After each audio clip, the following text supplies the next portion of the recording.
पप्पा तुम्ही अजून इथेच बसलात? आवरा लवकर, आपल्याला जायचंय. अरे हो, जाऊया जाऊया. जाऊया काय काय बघते ओके तुम्ही? बाळा, ओके ओके चला. आणि ते ड्रायव्हरचं काय करणार तुम्ही? मी आहे ना, चालवतो ना. नाही अजिबात नाही. कुणाला तरी फोन करा ना. बाकीचं मला काय सांगायचं नाही, जेवढं सांगितलं तेवढं काम करायची. तू वडापाव खा आणि आपल्या डायरेक्ट तळावरती जा रिक्षा घेऊन. नाही मला वडापाव नको. सच्चा तू खरंच जाणार आहे वरतीला? बघा नाही म्हणलं का नाही, त्याचा चेहरा पडला लगेच वरतीला. कुठे पडलाय काय, कुठे पडलाय? आता भाऊ म्हणतात तर जावंच लागेल. हे बघ, जाऊ का चेष्टाचा भाऊ? विषय नाही. नीट व्यवस्थित वरती कर, चांगले कपडे घालून जा. काय संध्याकाळी फोन कर मला. ऐक ना बाळा, ते सरांचं घर कोणतं आहे माहितीये का तुला? हा, त्यांच्या 2 मोठ्या गाड्या आणि एक मोठा बंगला आहे, तेच का? ते एवढं काय मला माहिती नाही, पण तेच असतील बहुतेक. बघा बर, हेच का? हे आहे का? हा, हेच आहे. आज लय मनोभाव सेवा चालली देवाची. काय माहिती देवाला? आज काय माहित आहे का तुम्हाला? शनिवार आहे आज. एवढंच देण्यात आहे वय, दुसरं काय नाही लक्षात? मग अजून काय असणार? म्हणजे काय लक्षातच नाही का तुमच्या? गेली 25 वर्ष माझ्या पावलावर पाऊल ठेवून माझ्या खांद्याला खांदा लावून संसार परपंच करतेच. आज आपल्या लग्नाचा वाढदिवस आहे. हाय माझ्या ध्यानात. हाय वय लक्षात तुमच्या. लग्नाच्या वाढदिवसात तुला हार्दिक शुभेच्छा. अरे राहू दे ना, कशाला तू पुसतोस गाडी? आहेत ना नोकर पुसायला. अहो, तसं नाही काय सर, हे माझं कामच आहे. या ना तुम्ही बसा.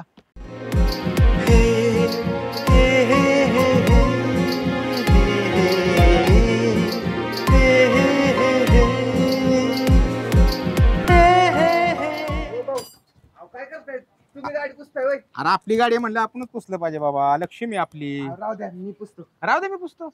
नको नको, तुम्ही थांबा, मी घेतो की पुसून. मी कशाला? एवढा कसा रे इनोसंट आहेस तू? म्हणजे जे काय आहे ते सगळं अगदी क्लिअर कट सांगून टाकतोस. सर खोटं बोलून मला काय मिळणार आहे, आणि तुमच्याशी जास्त बोलून पण मला काय मिळणार आहे? माणसाने कसं आहे ना सर, मी तुमच्यापेक्षा खूप छोटा आहे, पण माणसाने नेहमी जे काही खरं आहे ना तेच बोलावं, आणि तसं राहावं सुद्धा. वा, एवढा गरीब असून खूप चांगल्या संस्कारात वाढवलंय तुला तुझ्या आई वडिलांनी. खूप छान. तर संस्कार ही एकच तर गोष्ट गरीब आई वडील आपल्या मुलांना देऊ शकतात. ते माझ्या आई वडिलांनी खूप दिलंय मला. माय गॉड, अगं पिलू, रात्री ना तू माझ्या स्वप्नात आली होती. खरंच? खरंच. आणि काय म्हणाली माहितीये का तू? हा, की सँडी जानू, मला पॅरिसला फिरायला जायचंय. खरंच? खरंच. मग मी लगेच गेलो आणि तुझ्यासाठी विमानच घेऊन आलो. पण डार्लिंग, तुला एक ना एक दिवस मी पॅरिसला घेऊन जाणार आहे फिरायला. हो ना? नक्की.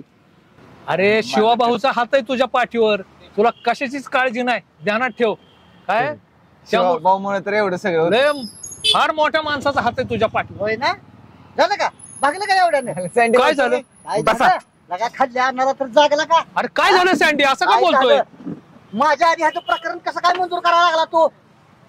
अरे बाबा, तुझा एक साक्षीदार गावाला गेलाय निघून, एक जामीनदार नाहीये तुझ्याकडं. सर त्यानं रंग बदलल्यावर रंग बदलत जाऊ नको. हे असं- काय म्हणला? जामीनदार मी माझे मी बघतो. मग काय करावं लागेल म्हणते तू आता? ढकलतोयस ना मग? ढकलायची गाडी? हो ना. अगं माझे पिल्लू, जानू, माय स्वीट हार्ट, तुझ्यासाठी गाडी काय, पर्वत सुद्धा ढकलायला तयार आहे मी. पर्वत सुद्धा. ओके, निघायचं? हो. ओके. ओ माय गॉड, आता नको, नंतर. Oh my God. मग त्यामुळे त्याची लय आठवण येते बघा. आज असं वाटतं की त्यांनी लगेच गप करणं यावं. ती सरप्राईज का काय असतं ना, ती दिल असं वाटतंय मला. होय बा, हो, वडापाव द्यायला एक. जाळ होत्या त्या वडापावचा. लय सच्याचा लाड करायला लागलाय तुम्ही बरं का? का करू नाही काय? नाही करा की, भाऊ माझ्याशिवाय पान हलत नव्हतं, पण लय हल्ली लाड करायला लागलाय बरं का सच्याचा तुम्ही. मला अंतर द्यायला लागलाय भाऊ तुम्ही.